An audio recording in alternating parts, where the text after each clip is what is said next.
Dans le Skill of the Week, aujourd'hui, je vous parle du shoulder press, le mouvement en strict, et puis le push press que l'on va faire avec les jambes. Et comme d'habitude, je vais vous parler de la technique, mais je vais aussi vous donner des conseils pour gagner de la force. Et puis le workout de fin de vidéo va être vachement intense.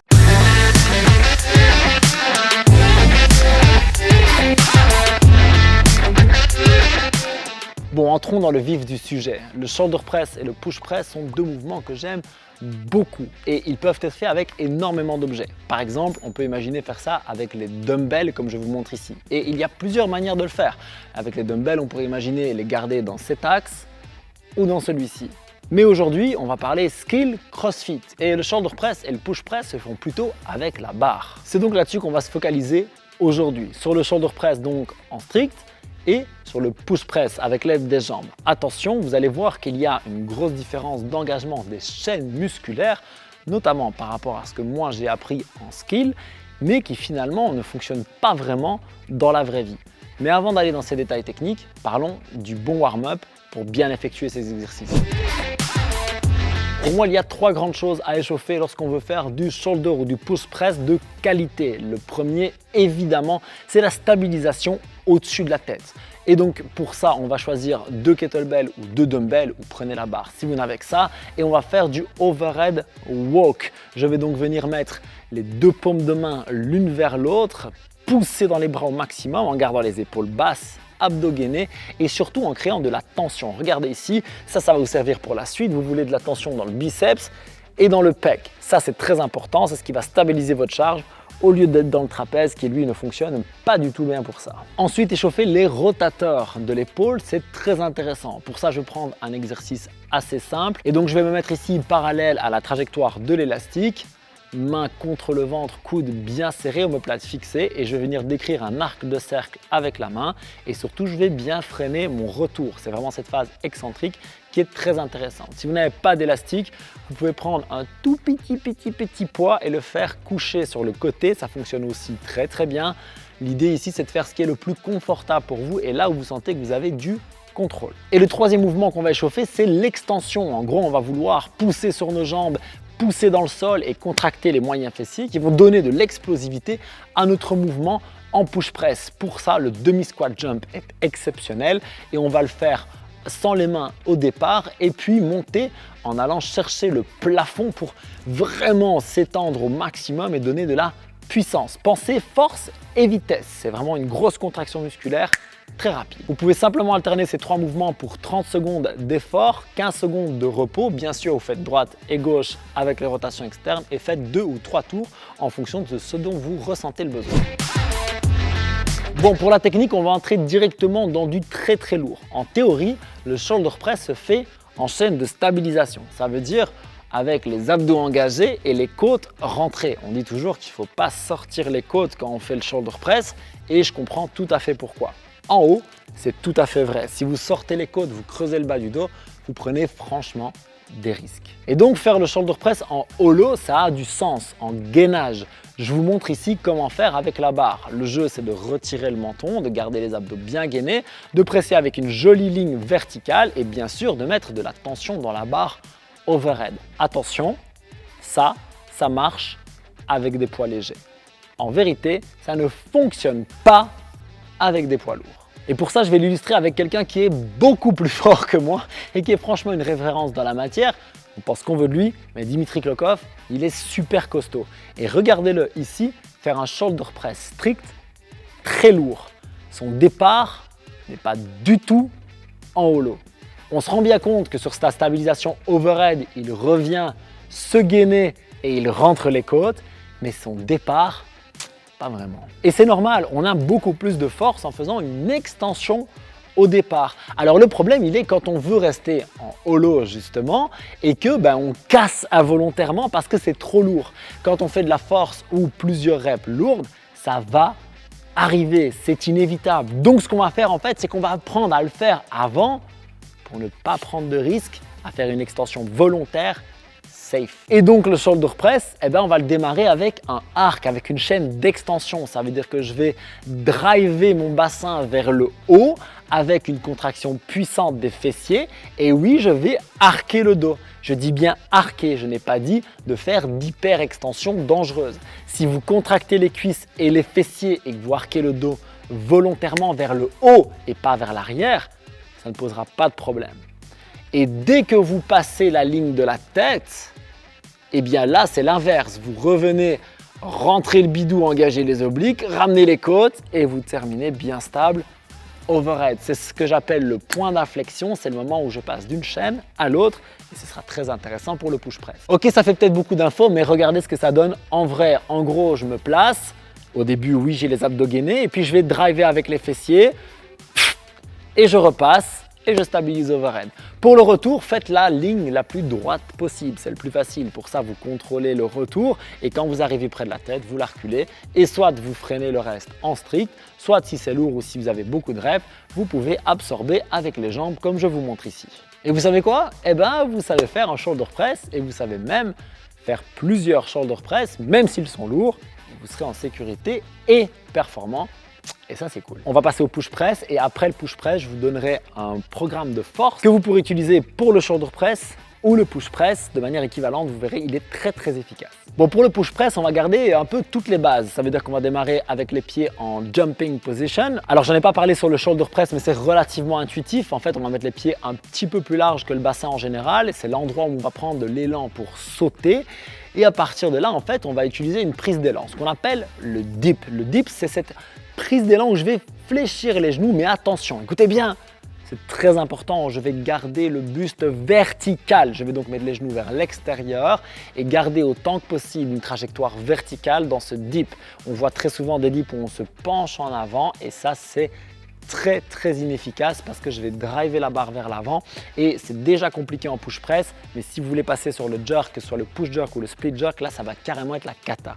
Une fois que j'ai pris ce dip lent parce que c'est une prise d'élan, là je pousse sur le sol le plus fort possible, je contracte mes cuisses, mes fessiers et je donne le plus possible de vitesse vers le haut en extension à la barre. En extension, ça veut dire qu'une fois de plus, vous allez légèrement arquer le dos, la tête va reculer, vous allez sortir la poitrine, contracter les fessiers, le bassin va monter aussi avec. Le but, c'est de donner le plus possible de vitesse à la barre.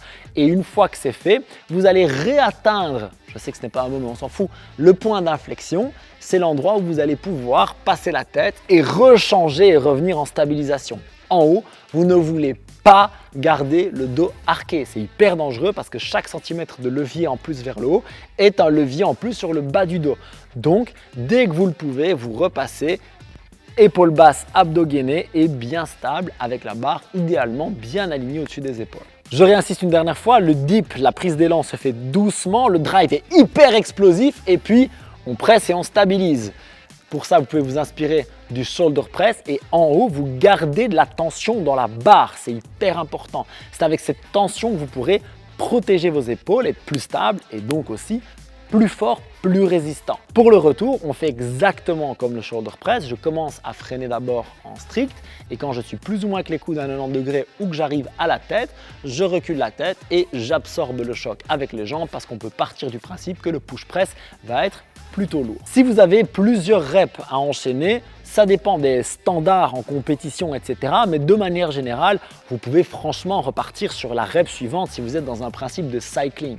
Ça veut dire que je vais absorber le choc et refaire mon dip et repartir directement. Ça ne pose aucun problème, surtout si vous arrivez à maîtriser le rythme dans vos workouts, ça va être très utile. Bien sûr, si je le disais, si vous êtes dans une compète et qu'on vous dit non, il faut s'arrêter à chaque fois, jambes tendues avant de repartir la rep suivante, vous vous adapterez, mais le but ici, c'était pas de parler de la compète, mais de ce qu'on peut faire à l'entraînement pour devenir plus fit, plus endurant, plus résistant. Bref, vous l'avez compris, cette technique du touch and go, si elle est bien maîtrisée, elle est super efficace. Bon, je vous promets un petit module de force depuis le départ, donc je vais vous le proposer maintenant et il va se faire sur 4 semaines. On pourrait l'étaler, mais partons sur 4 semaines. La semaine 1, vous allez tester votre 3RM propre. Quelle est la charge max que je peux faire pour 3 bonnes reps? Ça veut dire où j'utilise bien mon drive, bien mon arc et une bonne stabilisation, que ce soit en shoulder press ou en push press. Après ce test, vous allez faire 3 séries de 10 entre 65 et 70% de cette charge. La semaine 2, vous allez faire 3 séries de 3 entre 90 et 95% de la charge trouvée en semaine 1. En semaine 3, vous allez cette fois-ci faire une série de 3 à 90 ou 95%, une série de 3 à 95 ou 100% et une série max à 100% ou 105%. Attention, on garde toujours la qualité et un max, si c'est une rep, c'est une rep. Mais vous faites votre vrai max. À la fin de ces 3 séries, vous redescendez pour une seule série à 80% et là, vous faites au moins 10 reps, maximum 15. Bon, je me rends bien compte que ça fait beaucoup d'infos, beaucoup de pourcentages, donc n'hésitez pas soit à faire pause sur la vidéo, soit je vous mettrai quand même tout ça en description aussi. Et on termine avec la semaine 4 où vous allez faire 3 séries de 5 entre 90% et 100% de la semaine 1. Ça veut dire que vous faites la première série de 5 à 90-92% et vous voyez comment vous vous sentez et vous montez au fur et à mesure. Seulement 3 séries, mais donnez vraiment votre max. Semaine 5, si vous voulez aller jusque là, vous faites un retest, je suis à peu près sûr que ce sera mieux. Soit vous ferez plus lourd, soit une rep de plus, dans tous les cas, c'est gagné. Mais pour atteindre ces résultats, il y a une chose à ne pas négliger, c'est la respiration, particulièrement en force. On en parle maintenant. Alors, ça va rejoindre des choses qu'on a déjà faites dans ces Skills of the Week. Ça va dépendre de si vous faites un effort cyclique ou un effort de force. Parlons d'abord de l'effort cyclique. Ça veut dire quoi? Si je dois faire 30 shoulder press à 20 kg, par exemple, sur un workout. Ça va me tabasser si je respire mal. Et si je respire bien, je vais pouvoir vraiment beaucoup mieux enchaîner. Donc, ça va faire... Et je vais enchaîner nez-bouche, inspirer sur la descente, souffler par la bouche sur la montée pendant le plus longtemps possible. C'est comme ça que je pourrais contrôler ma congestion et ma fréquence cardiaque. Vous pourriez même envisager la double respiration si vous faites énormément de reps. Ça voudrait dire que vous inspireriez et vous souffleriez 2 fois sur le mouvement. Vous soufflez en haut, vous soufflez en bas. Ça fait... Ça, c'est vraiment quand je suis très haut en fréquence cardiaque et que j'ai quand même beaucoup de reps à faire. Il faut que ce soit léger pour vous permettre de le faire, mais ça vaut la peine de le tester. Je reparlais de l'exemple des 50 reps avec 20 kg. Personnellement, je sais que je démarrais en cyclique pur et puis je passerai sur la double respi pour pouvoir tenir la fin de la série et quand même avoir une respiration maîtrisée pour la suite du workout. Maintenant, soit quand j'arrive vraiment aux 3 derniers reps et que je suis à l'agonie et que j'ai plus rien à faire après parce que vous serez cramé, soit quand je veux faire de la force, alors là, le bouche-bouche prend tout son sens. Donc ça va faire...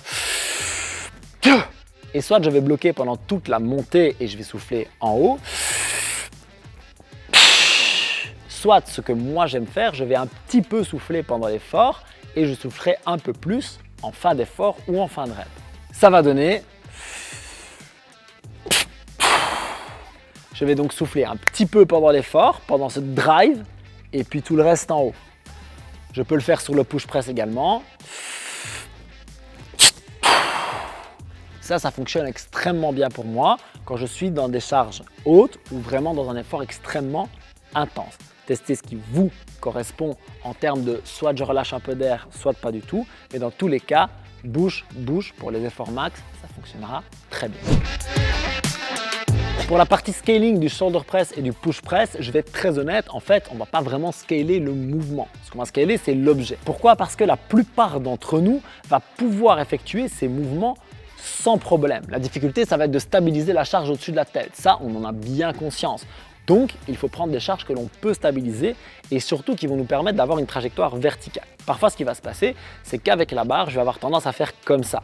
Parce que ici en haut, je vais être obligé d'être là parce que je n'ai pas encore bien renforcé ma mobilité overhead. Dans ce cas-là, effectivement, prendre 2 haltères, par exemple, ça va être vraiment très efficace parce que je vais pouvoir presser en ligne droite. Un autre exercice que vous pouvez faire pour apprendre cette stabilisation, cet engagement musculaire, c'est de presser avec une balle ou un sac entre les mains. Vous pourrez moins aller dans une trajectoire parfaitement verticale overhead, sinon vous allez faire plein de compensations. Mais par contre, pour avoir ce mouvement bien maîtrisé qui part légèrement en diagonale, mais surtout qui vous permet de garder les abdos engagés et les pecs et les biceps bien stables lorsque vous êtes overhead, même si vous n'êtes pas exactement overhead, ça c'est un très bon moyen pour apprendre. Je vous recommande donc de commencer avec ça, de passer 2 dumbbells ou 2 kettlebells et si tout fonctionne bien, alors avec la barre. De manière générale, je le disais, que ce soit le shoulder ou le push press, vous pouvez apprendre les deux quasiment en même temps, mais commencez par le shoulder press pour avoir cette sensation du arc to hollow, chaîne d'extension vers chaîne de stabilisation.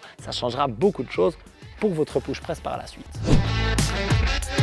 Bon, ce workout, c'est un fort time et il a déjà marqué les esprits ici à CrossFit Récannes et on va démarrer avec 50 reps d'un mouvement que j'ai déjà abordé dans les Skill of the Week, le wall ball shot. Le principe de ces wall ball shots, c'est de faire 50 reps avec le moins de break possible. Si vous n'avez pas de balle, vous pouvez faire du thruster avec un objet entre les mains très léger.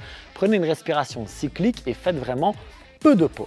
Là-dessus, vous partez sur 50 shoulder press, 50 press strict. Et là, je vous recommande de prendre une charge qui vous permette de faire facilement 10 à 15 reps unbroken. Sinon, ça va être interminable. Ne prenez pas une charge avec laquelle vous pouvez faire les 50 unbroken, c'est pas l'idée. Mais disons par exemple votre 15 ou 20 RM, si vous donniez votre max de votre vie, vous pourriez faire entre 15 et 20 reps avec cette charge.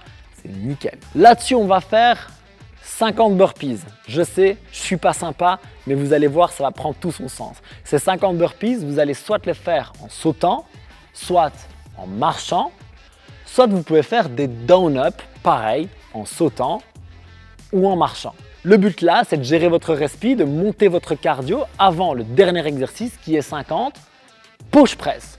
Où là, vous allez utiliser la même charge que pour les shoulder press. Vous allez avoir les jambes, donc vous allez pouvoir faire des séries plus longues. Et le but, c'est vachement de vous challenger sur cette dernière série où vous allez donner un super max d'intensité. Vous pouvez clôturer le workout ici ou alors vous ajoutez 500 mètres de run ou de rameur en fonction de si vous souhaitez ajouter cette dimension cardiovasculaire, si vous êtes à l'extérieur, si vous avez le rameur disponible. Sinon, la première partie est déjà super intense, mais finir par un petit cardio, ça va entre guillemets vous relâcher. Et puis, comme vous serez déjà musculairement très atteint, eh bien, vous allez vraiment pouvoir vous concentrer sur cette fonction cardiovasculaire, votre respiration. Et comme il n'y aura plus vraiment d'effort musculaire, ce sera vraiment un bon switch en termes de mindset et d'effort physique. Oui, ça paraît un petit peu long et c'est vrai que c'est le cas, c'est relativement long. Si vous avez peur des 50 burpees qui pour moi par exemple prendraient relativement longtemps, vous pouvez diminuer ce nombre et vous pouvez faire 50, 40 ou 30 wall ball shot et 50, 40 ou 30 burpees. Mais gardez les 50 strict press et les 50 push press parce que c'est vraiment la logique d'avoir la première charge que l'on va utiliser lors du deuxième module également qui va vous challenger d'une manière exceptionnelle. Si vous voulez voir comment j'applique cette philosophie d'un entraînement intense et intelligent et d'autres workouts comme celui-ci dans ma programmation Train to Compete, vous pouvez cliquer sur le lien qui est juste là et je vous offre une semaine de programmation gratuite avec en plus des vidéos de conseils pour optimiser votre progression. Et si vous voulez d'autres conseils pour améliorer votre respiration en CrossFit et en WOD, j'ai fait une vidéo passionnante qui est juste là. On continue à s'entraîner dur et intelligemment et à progresser chaque semaine avec les Skills of the Week. Peace!